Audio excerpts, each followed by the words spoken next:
The Denver Broncos just sent a message to the entire NFL: this locker room is built different.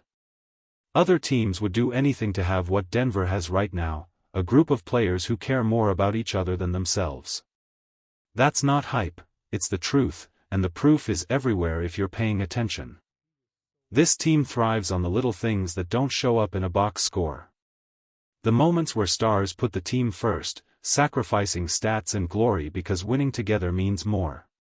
That's the DNA of a contender, and it's exactly why the Broncos look like a team destined for a deep playoff run. Take last night for example. It could have been all about J.K. Dobbins. He had every right to celebrate, becoming Denver's first 100-yard rusher since Latavius Murray back in 2019. But instead of making it about himself, he used his moment to lift up his teammates, reminding everyone that this group's success is bigger than individual numbers. That's leadership. That's culture. And it's not just him. Look at Courtland Sutton.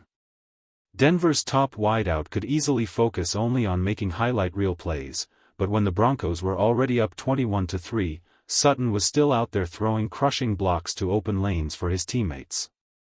That's a star doing the dirty work, a rare sight in today's NFL. And let's not forget the battle in the trenches. Left tackle Garrett Bowles went toe-to-toe with Trey Hendrickson, one of the league's most relentless pass rushers, and shut him down completely. 0 sacks. Total dominance. That's the kind of effort that doesn't just win games, it wins respect across the league. This is the identity of the Denver Broncos: selfless, tough, and united. And when your best players buy in like this, the rest of the NFL should be very, very worried. Watch Courtland Sutton at the bottom of the screen. He doesn't just put a hand on his man, he drives him straight into the ground. That kind of physicality from a star wide receiver is rare in today's NFL, but Sutton embraces it. That block helped spring Denver's first 100-yard rushing performance since Latavius Murray back in 2019. Sutton is built different, and moments like that show it. And it wasn't just the offense. Look at how this defense operates. It's not about one guy, it's about the collective. Take John Franklin-Myers' sack, for example. His name goes on the stat sheet, but the play was made possible by Zach Allen. Allen absorbed 3 blockers, a lineman, another double team, and even a running back chip, all so Franklin-Myers could get free. That's selfless, gritty football, the kind that Von Miller himself has credited in the past when talking about how guys like Derek Wolfe made his Super Bowl MVP run possible. Even the rookies are buying in. Wide receiver Pat Bryant didn't have a big catch on the night, but he made a crucial block to protect Marvin Mims.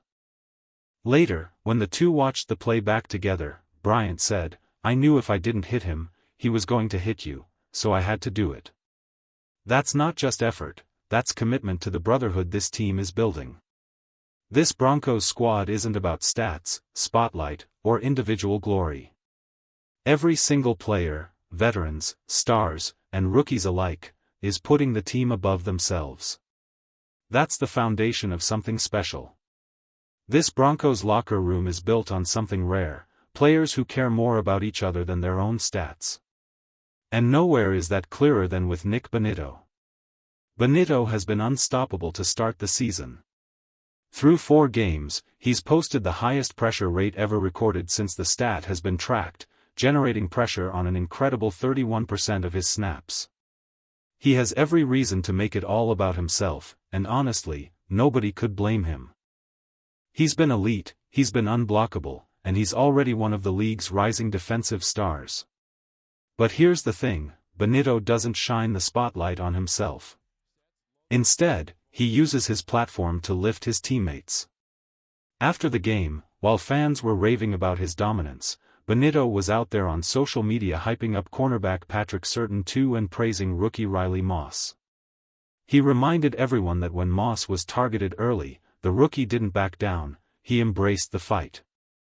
That's the kind of encouragement that can only come from a true leader. Bonito isn't just a quarterback's worst nightmare, he's also a hype man for the guys around him. That blend of dominance and humility is what separates this Broncos team from the rest. We always hear the saying, culture eats talent for breakfast. Well, Denver has both, elite talent and a culture built on selflessness. That combination is why this team feels different. What makes this Broncos team so dangerous isn't just talent, it's how each player elevates the man next to him. It's not about individual greatness, it's about collective dominance. And last night, Denver proved that in a statement win. The Broncos completely dismantled a Bengals offense loaded with one of the best wide receiver duos in the NFL. After the opening drive, Cincinnati was shut down, smothered, and suffocated. Denver's defense didn't just slow them down, they erased them. Jake Browning looked rattled from start to finish. If he closed his eyes afterward, he probably saw orange and blue crashing through the line, because this defense lived in his head all night long. And here's the scary part, Denver did it without overextending its stars. Jonathan Cooper and Nick Bonito each played just 29 snaps, yet still set the tone and left their mark. That's efficiency. That's dominance. And it's also smart coaching. Sean Payton managed his rotation to perfection, keeping his pass rushers fresh and ready for the long grind of the season.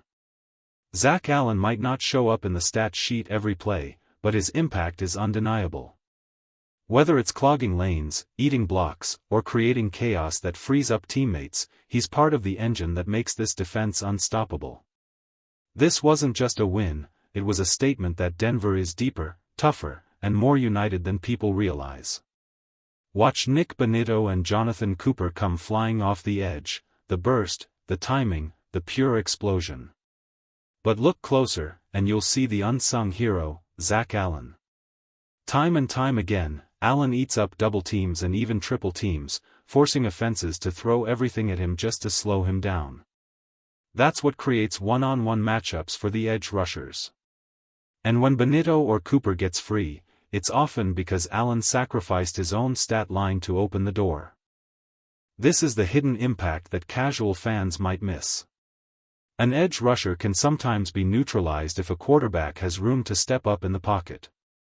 But when the interior collapses, when Zach Allen is pushing the pocket straight back into a quarterback's lap, there's nowhere to run. That's when chaos takes over. Allen doesn't care about credit, and he doesn't need his name on the highlight reel. He's the soldier in the trenches, doing the dirty work so his teammates can feast. That's the kind of unselfish play that transforms a good defense into a dominant one. The Broncos aren't just rushing the passer, they're waging war in the trenches. And with players like Allen anchoring the middle, this defense is built for the long fight ahead. One of the biggest moves of the offseason was bringing in J.K. Dobbins, and already, he's proving to be the perfect fit in Denver. What makes Dobbins so special isn't just his elite ability, it's the way he puts the team first. He's a star who doesn't make it about himself, even when he has every right to. Against Cincinnati, Dobbins showed exactly why the Broncos made him a priority. His vision, his burst, and his toughness gave Denver the balance this offense has been craving. 6 targets went his way in the passing game as well, and he flashed versatility that makes him more than just a runner, he's a complete weapon. And here's the exciting part, he's only getting started. If Dobbins stays healthy, he's the kind of back you build around for the long haul. Right now, he looks every bit like a player worthy of a long-term deal, someone who can be a cornerstone for the Broncos' offense moving forward. This wasn't just a signing. This was a statement that Denver is serious about surrounding this roster with the kind of talent that can change games and change seasons. Some critics will downplay this win, pointing out that the Bengals were without Joe Burrow. But here's the truth, winning in the NFL is never easy. Every week proves it. Look no further than Buffalo, a team hyped as a Super Bowl favorite, barely scraping past the Saints despite all their talent. Meanwhile, Denver didn't just win. The Broncos dominated. Over 500 yards of total offense. A defense that forced more penalties than first downs. A complete dismantling on both sides of the ball. And at the center of it all was Bo Nix. For weeks, the noise was that he might hit a sophomore slump. That talk ends now. Against Cincinnati, Nix delivered the best performance of any AFC quarterback, throwing for 326 yards and distributing the ball across the entire field. He fed multiple receivers, spread the defense thin, and showed command well beyond his years. His passing chart looked like a work of art, balanced, efficient, and fearless. One throw in particular stood out, the deep ball to Marvin Mims along the sideline. Dropped perfectly in stride, it was the kind of throw that silences doubters and ignites a fanbase. Add in the chemistry he showed with Troy Franklin, and you see the vision of a quarterback growing into a true franchise leader. This wasn't just a win without Burrow. This was a statement. The Broncos are here, and Bo Nix is proving he's the future of this franchise. What we witnessed last night was greatness on display. Patrick Surtain too reminded the NFL why he's the best defensive player in football. Matched up against Jamar Chase, one of the league's most dominant wideouts, Surtain held him to just 23 yards, the fourth lowest total of Chase's career. In fact, 2 of Chase's worst games as a pro have come at the hands of Surtain. That's not luck. That's dominance. That's what a true defensive player of the year looks like. And right behind him, Nick Bonito continues to rise. By season's end, the league will know his name. His relentless pressure and energy have already made him one of the NFL's most disruptive young defenders. On the other side of the ball, Bo Nix is turning into exactly what Broncos country has been waiting for. Last year, once he found his rhythm, he became a nightmare for defenses. This year, he's already ahead of schedule. The numbers prove it. At this point in 2024, he had just 660 passing yards and 2 touchdowns. This year, he's already thrown for 861 yards and totaled 8 touchdowns. That's growth. That's progression. And it's not just stats, it's how he's winning. Early in the season, Nix struggled against the blitz, especially zone pressures. But against Cincinnati, he showed poise, precision, and toughness. He processed quickly, delivered strikes, and refused to let the defense dictate the game. Bo Nix is evolving, Patrick Surtain is locking down the league's best, and Nick Bonito is becoming unstoppable. The rest of the NFL should be worried, because Denver is only getting stronger. Bo Nix proved once again why he's the leader this franchise has been searching for. Against the blitz, he was calm, calculated, and deadly, completing 12 of 16 passes, moving the chains for 11 different first downs, and even tossing a touchdown. That's not just production, that's command. That's the type of quarterback you build a dynasty around. But what makes Bo Nix special isn't just the numbers. It's the leadership. After rookie R.J. Harvey scored his very first NFL touchdown, Nix didn't just jog off the field like it was business as usual. No, he went straight to Harvey, celebrated with him, and made sure that football ended up in the rookie's hands. That's a moment Harvey will remember for the rest of his life, and Bo made sure of it. That's Peyton Manning level leadership right there. And let's be honest, there weren't many quarterbacks from last year's draft who would have done that. Nix is different. He's not chasing spotlight, he's building a brotherhood. He's your franchise quarterback. That team-first culture runs deep through this entire roster. Jonathan Cooper and Nick Bonito are the perfect example. They've become a pass-rush duo that looks like Batman and Robin, trading roles every snap. But after a dominant performance, Cooper didn't boast about himself. Instead, he introduced Bonito to the media as the best pass rusher in the NFL. That's the mindset inside this locker room. It's not about individual glory. It's about lifting each other higher. And that's why this team feels so different. That's why last night wasn't just about beating the Bengals. It was about proving that the Broncos have built something bigger, a team built on trust, love, and accountability. A team that celebrates each other. A team that's coming for the playoffs.